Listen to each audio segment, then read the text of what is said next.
If you were lucky enough to have clear skies overhead the lunar eclipse last Friday night, you would have witnessed a spectacular sight.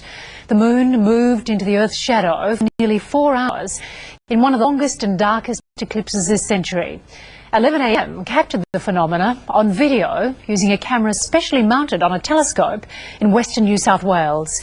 Susan Elliott joined the moon gazers.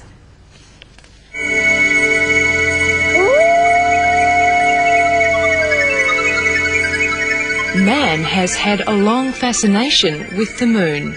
I know you'll think I'm crazy, but in a half an hour the moon will rise and I'll turn into a wolf. You and 20 million other guys. Listen. We've watched the moon turn man into monster.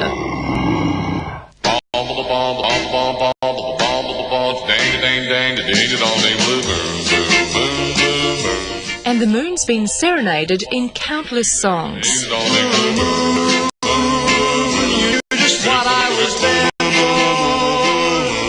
On May 25, 1961, US President John Kennedy issued a challenge to America that would ultimately change our relationship with the moon forevermore. I believe that this nation should commit itself to achieving the goal before this decade is out of landing a man on the moon and returning him safely to the Earth. At Cape Canaveral, NASA constructed a spaceport, and 8 years later,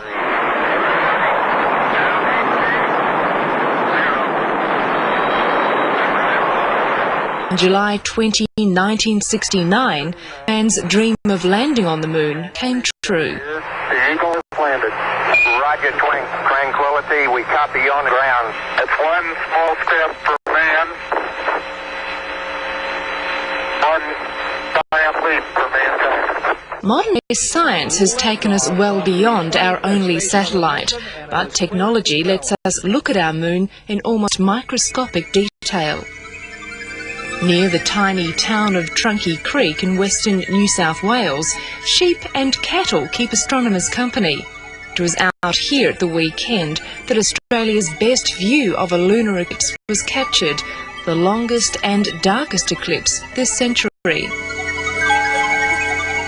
Well, Grove Creek Observatory is situated very high in a very dark sky location away from city lights and pollution, so we're going to get the best view of it here. In just a few moments, the moon will be in total darkness for 1 hour and 37 minutes. Australians won't see another total lunar eclipse until next century. How rare is a full lunar eclipse? Well, they're not all that uncommon, probably about once every 7 years, but this one is the longest one this century. At 9:15, the umbra, or Earth's shadow, could be seen creeping across the lunar surface. Right, we're nearly halfway point, and it's about 21:42, and what's happening now is that the shadow is coming up to very close to the Sea of Tranquility, which is where Apollo 11 landed in 1969, and very soon, about 11 p.m, the whole of the moon will be covered, and the moon will then take upon that red glow. It was just before midnight when the first crescent of light began to re-emerge. The moon never took on the deep red glow astronomers had predicted, but for the thousands of eyes turned skywards on Friday night, it was surely enough to witness one of the wonders of the universe.